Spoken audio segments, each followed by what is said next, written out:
আসসালামু আলাইকুম। আজকে শখের বাসায় স্টারবাকসে কফি খেতে গিয়েছিলাম। সঙ্গে ছিল জাপানে আসা নতুন কিছু বন্ধু। সবাই মিলে ভাবলাম একবার ট্রাই করে দেখা যাক কেমন হয়। গিয়ে দেখি এক কাপ কফির দাম 500 ইয়েন।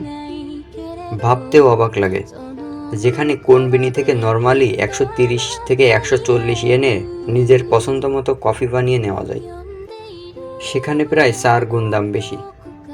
যাই হোক, অনেক আশা নিয়ে কফি খেলাম, কিন্তু সত্যি বলতে তেমন কোনো স্বাদই পেলাম না। স্বাদ না পেয়ে আরও একটু চিনি মিশিয়ে খেতে হলো। এখন বুঝি না সবাই এত পছন্দ করে কেন। তবে স্টারবাকসে গিয়ে একটা জিনিস আমার খুব ভালোই লেগেছে। দেখছেন দড়িতে ঝোলানো ছোট ছোট ঘন্টার মতো, এগুলোর নাম হলো ফুরিন। নর্মালি জাপানে গরমকাল আসলেই কিন্তু প্রায় সব জায়গায় এই ধরনের ফুরিন ঝুলিয়ে রাখতে দেখা যায়। সেটা হতে পারে দোকানের সামনে, বাসার বারান্দায়, মন্দিরে, অনেক জায়গাতেই কিন্তু দেখতে পাবেন জাপানে। আর এই ফুরিনের নিচে একটা ছোট্ট কাগজ ঝোলানো থাকে। বাতাস লাগাতেই ফুরিনটা নড়ে আর টুং টাং করে এমন একটা মিষ্টি শব্দ হয়, শুনলে যেন মনটা একদম শান্ত হয়ে যায়। আর আপনি যদি চান তাহলে কিন্তু আপনি এটা নিজেও বাজাতে পারেন। ভাবলাম আমি একটু বাজিয়ে দেখি, কিন্তু আমি তো এগুলা বাজাতে পারি না। তবে মজার ব্যাপার হলো না পারলেও কোনো সমস্যা নেই।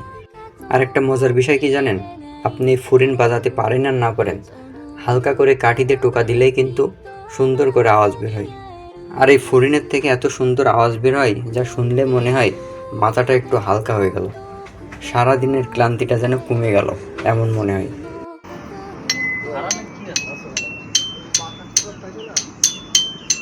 একটু নিচের দিকে মাইরেন তাহলে শব্দটা হয়। হুম।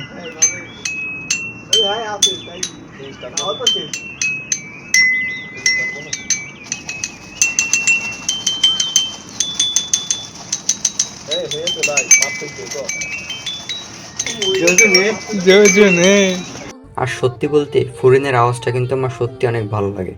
যাই হোক, সবাই ভালো থাকবেন আর দোয়া করবেন যেন আবার শখের বসে 500 ইয়েন দিয়ে কফি খেতে না যাই। আল্লাহ হাফেজ।